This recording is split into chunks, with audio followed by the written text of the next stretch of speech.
నమస్తే మిత్రులారా, నేను మీ శ్రీనివాస్ చౌహాన్ అడ్వకేట్.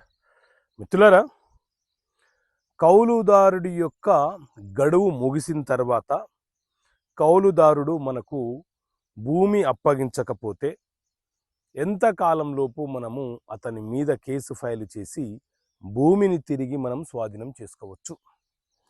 సో మిత్రులారా, సాధారణంగా కౌలు అంటే ఏంటి అని అంటే, ఒక యజమాని తన వ్యవసాయ భూమిని సాగు చేయటం కోసము మరొకరికి ఇవ్వడము. ఇక్కడ భూమి బదలాయించబడుతుంది కానీ హక్కులు బదలాయించబడవు. మనం ఎవరికైతే కౌలుకిస్తున్నామో ఆ వ్యక్తి ప్రతి 6 నెలలకో లేకపోతే ప్రతి ఏడాదికో కొంత సొమ్ముని, మనము అగ్రిమెంట్ చేసుకున్నటువంటి కొంత సొమ్ముని మనకు చెల్లిస్తాడు. అయితే కౌలుదారుడు కొన్ని సంవత్సరాలుగా కౌలు చేసుకుంటున్నాడు. మనం రాసుకున్నటువంటి కౌలు ఒప్పంద పత్రం ఏదైతే ఉందో ఆ కాలం ముగిసిపోయింది.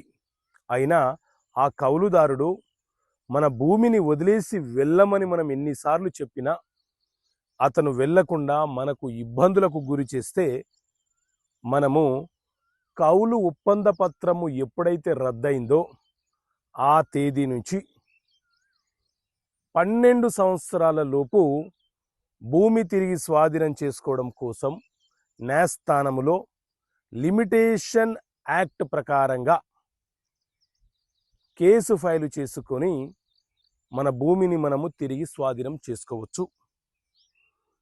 సో కౌలు ఒప్పంద రద్దు పత్రము ముగిసిన తేదీ నుంచి 12 సంవత్సరాలు క్యాలిక్యులేషన్ చేసుకొని సూటు వేసుకునే వెసులుబాటు భూమి యొక్క యజమానికి ఉంటుంది.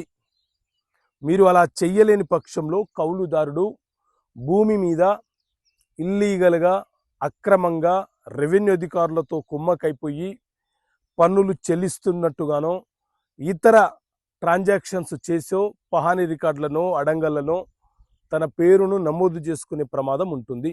కాబట్టి కౌలుదారులతో ఒప్పందం ఎంతవరకు ఉంటుంది, అది రద్దయిందా లేదా, దానిని కన్సిడర్ చేసుకొని మీరు తిరిగి భూమిని స్వాధీనం చేసుకోండి.